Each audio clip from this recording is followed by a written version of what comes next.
Hello everybody, I hope that you are doing great today.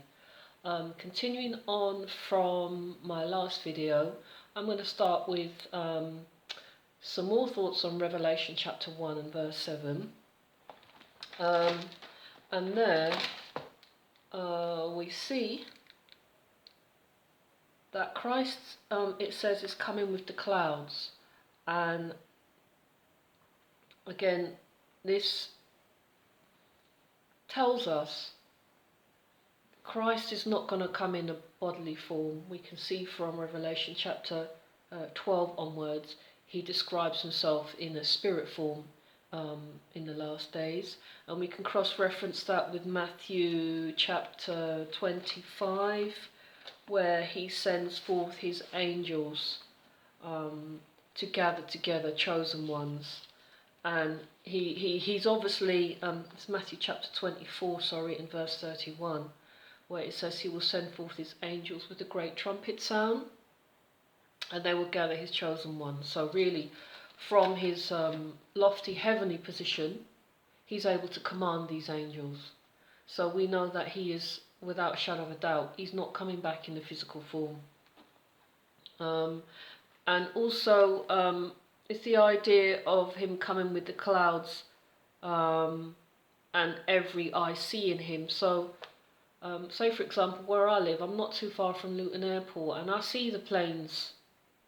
I'm not too far from here on their descent into Luton Airport, and you know they look massive. These aeroplanes flying by, but on a cloudy day, you can't see them.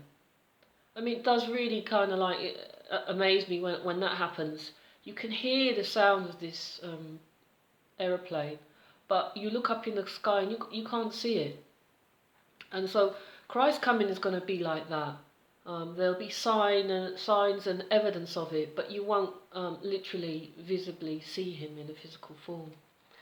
And also, it says every eye will see him.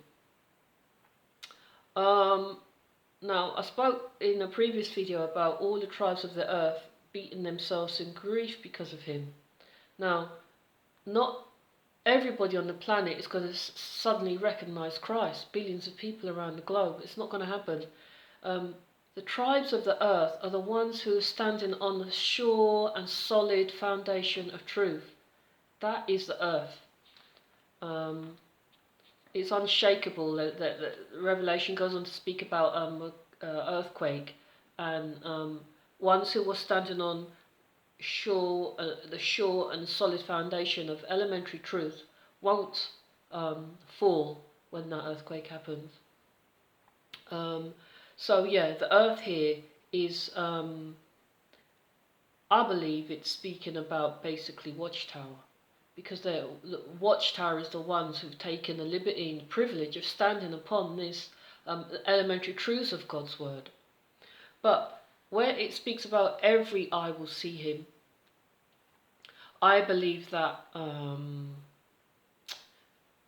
that can have a fulfillment globally, because every eye will see when Watchtower implodes. I believe that what this is talking about is the end of Watchtower.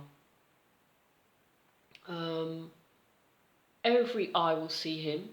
That's the A part of this Revelation chapter 1 verse 7.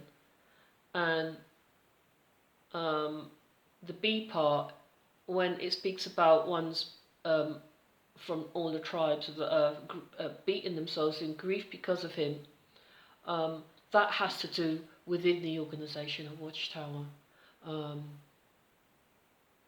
Later on in Revelation, it speaks about kings of the earth turning on the harlot.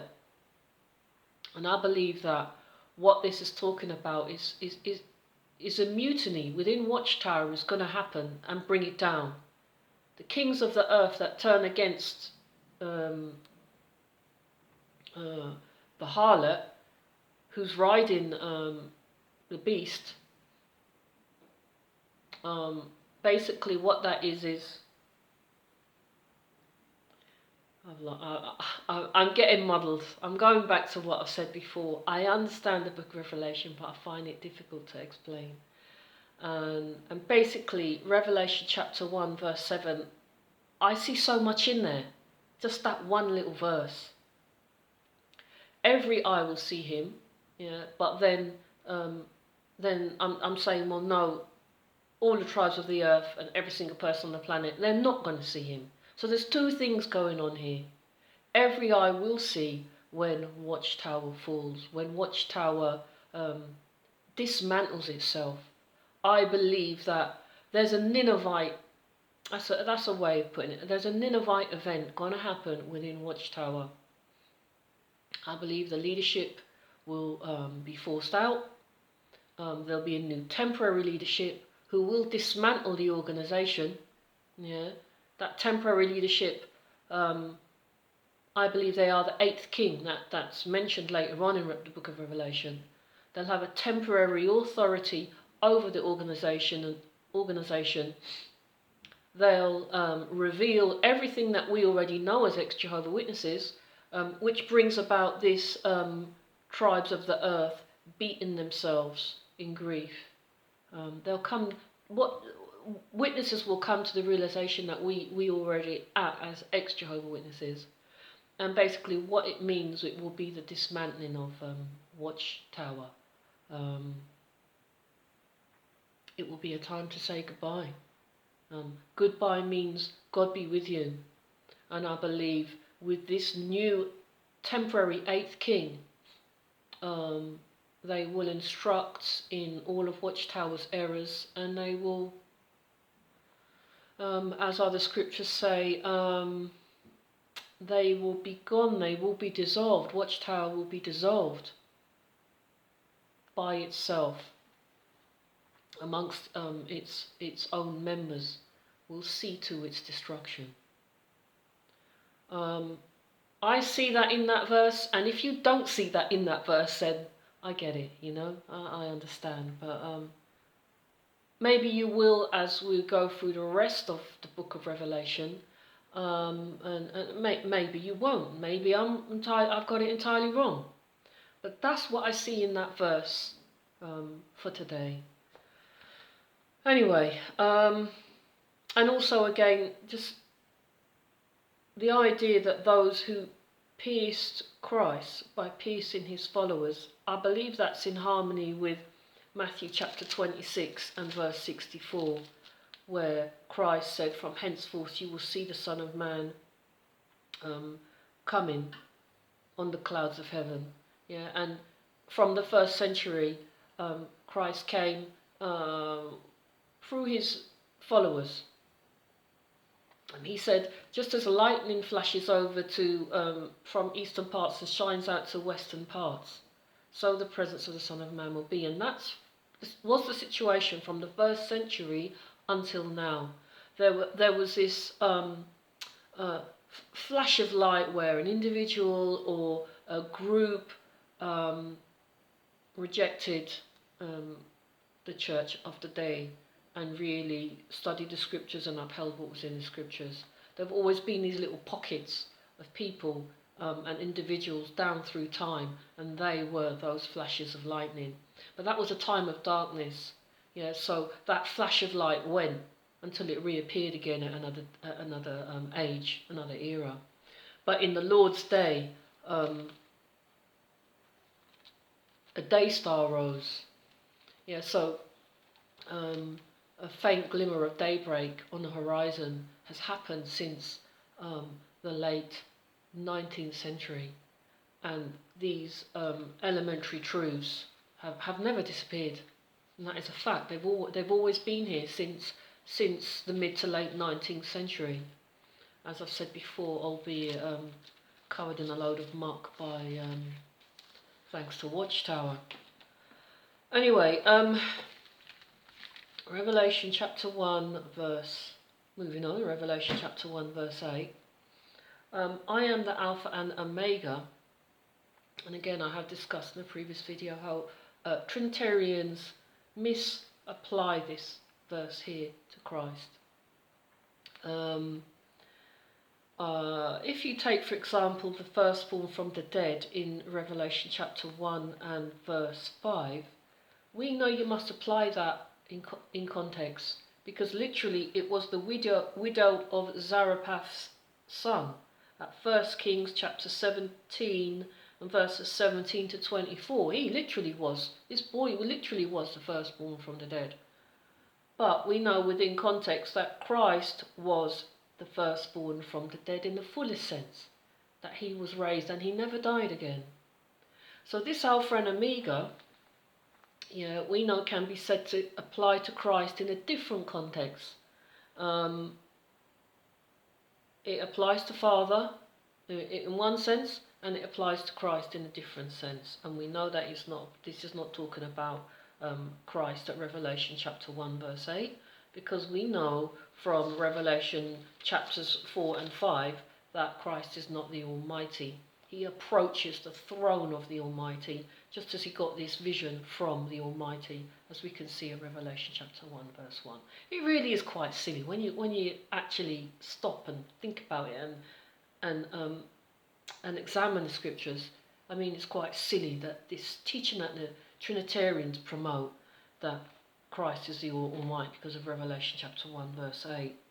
You could use a scriptural example of Hebrews chapter 2 and verse 10 and Hebrews chapter 5 and verse 9. And there it speaks about Christ being made perfect. Well, we know that he was not born with Adamic sin inherent in him and death as we all are. But he was born perfect, but he's made perfect in a different sense, because say for example you needed a tool for a job. One job the hammer might be the perfect tool, and the next job the screwdriver might be a perfect tool. Yeah. I mean, if you had the screwdriver and you needed a hammer, then it's not the perfect tool, is it? It has to be taken in context, if that makes sense. And Christ, although he was perfect, he was made perfect for the job ahead of him, where followers were going to be really horribly persecuted and tortured and put to death. So he was made perfect through his sufferings to be able to deal with the sufferings of his followers. It's not that he had Adamic sin or Adamic death in him and he was imperfect in the context that we're imperfect, if that makes sense. Okay, I'm sure it does. But I think probably there's somebody out there who could probably put it in a better way than me. But I know I'm repeating myself, but I'm trying to do my best. Anyway, what else can I discuss? On the thought of the Alpha and Omega, I was watching a video by XJ Stewart in Vancouver in Canada, and his Cart Wars episode number 155, and he's outside SkyTrain station, his train station, and he captures an image of a notice board which simply says first and last trains. Now, I wouldn't expect Stuart to go up to that notice board and see 1802 or 1804. Yeah, the first and last trains is within its context, and it's the same here with the Alpha and Omega at Revelation chapter 1 verse 8. The Father is the Alpha and Omega in his own way, and in a different sense, Christ at Revelation chapter 22 and verse 13. He's the Alpha and Omega, because he was the first and only first and last direct creation by the hand of Father. After that, all creation came through Christ. And Christ is the Alpha and Omega, the first and the last, in the sense of the only direct act of resurrection at the hands of Father. After that, everything comes through Christ. And Father is the creator of all things, because it was spoken and is his will, and Yeshua, Christ, is the Alpha and Omega, because all Father's spoken word and will came to actually be realized through the Son. So they're both first and last, Alpha and Omega, in different ways. Okay, I'm going to leave it at that for today, and